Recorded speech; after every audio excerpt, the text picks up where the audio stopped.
Chapter 1. The dead grapes shall not be mourned or remembered, for raisins are disgusting and will only drive the seraph away. What has shriveled and withered should not be consumed, for things that are shriveled must surely be dying, and would invite death into our hearts. To consume the raisin is to delay her return in the promised dawn. The Book of the Raisin. Ooh, that sounds like an interesting start. Let's see how this book continues.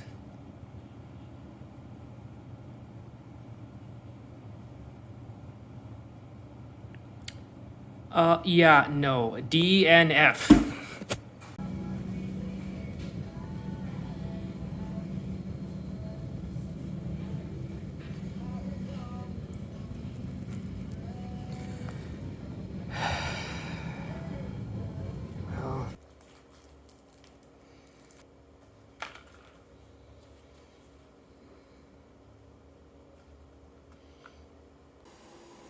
Why, hello, all you fine people of the India Chords Readathon. Anybody else who might just be strolling through, and Tiago. My name is Troy Knowlton, and for those of you that don't know, I am the author of Seekers, the Winds of Change. Not this one, but shout out to you, Andy. Like I was saying, my name is Troy Knowlton, and I am the author of Seekers, the Winds of Change. Not this one either, but shout out to you, PL. Please, God, let this be the one. My name's Troy Knowlton, author of Seekers, the Winds of Change. You should read it or something. Anyway, so why I am here? I am here because a bet was placed during one of the various Smack Talk sessions of our India Chords Readathon between myself and a Mr. Tiago Abdallah. You may have heard of him. He's the author of A Touch of Raisins, or whatever that book is called. But how this bet spawned, just to give you a little backstory. Crystal Mukhtar, author of Legacy of the Bright Wash, she made a post on Twitter about how her husband puts raisins on ice cream. And heretical, I know. Hold your vomit, please. But so we both commented that we had an aversion to raisins. We both did not like raisins with a fiery passion. So I got the great idea of making our readathon just a little bit more spicy. It was already very spicy, but just to add to it a little bit. So what eventually became of that is me and Tiago agreed that whosever team did not win the readathon, the independent kiddies stayed out of this because they were just too smart to get involved in this insanity. And shout out to them, they're awesome as well. But the main two teams that were a part of this bet, the Dark Knights and the Narwhals. Tiago is a member of the Narwhals, and I'm a member of the Dark Knights. Hashtag best team. Looking at you, Lana and Jordan. Shout out. But the way that this works is if the Narwhals won, I would have to read Tiago's book while eating a bunch of raisins. And vice versa if the Dark Knights won. Well, you see me before you here, so the writing was on the wall for that one, but I still think that Andrew and Esme are robots. We'll see. We'll see if the evidence comes forth. But all joking aside, we have a reading to do, and it's time for me to face the proverbial music, but I do feel woefully underdressed for the situation, so through the power of some little video editing magic, we're going to fix that right up. So let me get prepared here. Some stretching, alright, and video editing, go! Alright, so now we are looking better. We have our shirt says, I hate raisins. Tiago, you hate raisins, but do you have a shirt that says that you hate raisins? Maybe you should look into it instead of making false shirts about narwhals and knights, because as you can see, the Dark Knights are clearly the best team. Regardless of what the scoreboard says. Anyway, now it is time to face the music and read this lovely, lovely book, A Touch of Raisins by Tiago Abdallah. To accompany my book, I have here my very own bowl of raisins, Joy, and a bottle, slightly drinking, of course, of 100% non-alcoholic grape juice, I promise. Not really though. But anyway, I need a chaser. I need a chaser with these raisins, so this is going to be my chaser. without further ado, let's read the pretty tree book and eat the nasty dead fruit. I'm not gonna eat this whole bowl, there's no way. Oh god, I'm gonna eat a bunch. No. Okay. Prologue. The dead shall not be mourned or remembered, for death is the enemy, and will only drive the seraph away.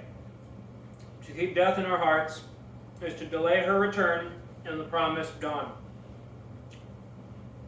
The Book of the Dead. Father's officers shuffled around the map and council room table, pointing out routes and offering suggestions, each one more certain than the last about the location of the missing airship. Half a dozen voices, all arguing over whose unsuitable excuse would be brought to the king. Adrian stood by the window with his back to them.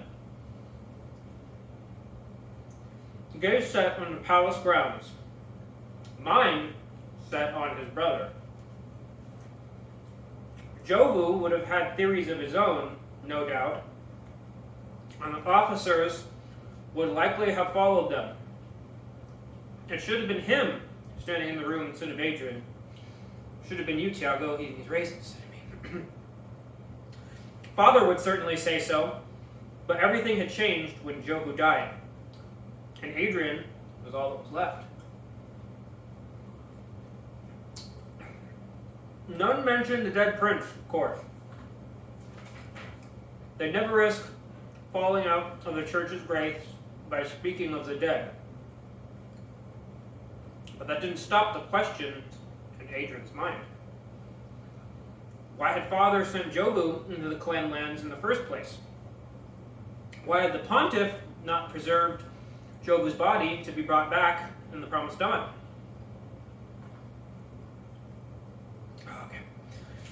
They followed the Church of the Seraph, lived for hundreds of years off of what the pontiff called her blessings. But how much was each year worth if Jovu's name could never be spoken again? Adrian let out a long breath and turned to look at the officers, still arguing around the map of the domain.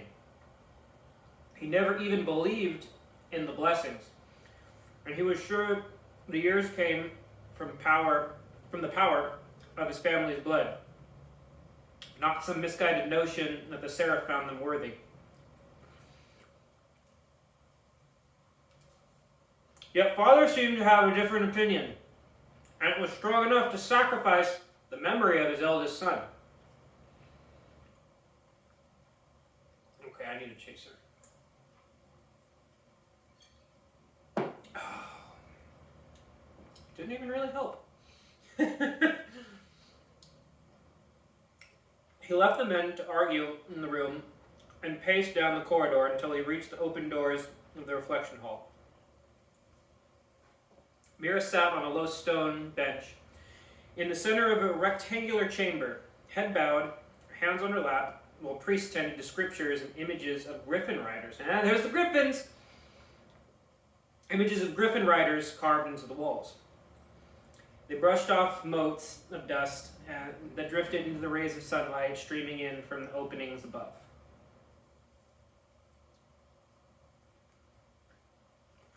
Adrian watched her for a while, silent, holding back any expression that could alert the priest to his true feelings about Jovu. One of the clergymen lingered on him, his eyes inviting Adrian into the chamber, perhaps, but he managed nothing other than a frown in return. His own eyes were still dry from the lack of sleep, his throat still tight from strangling down the tears he could not show. Adrian, I sympathize with you right now.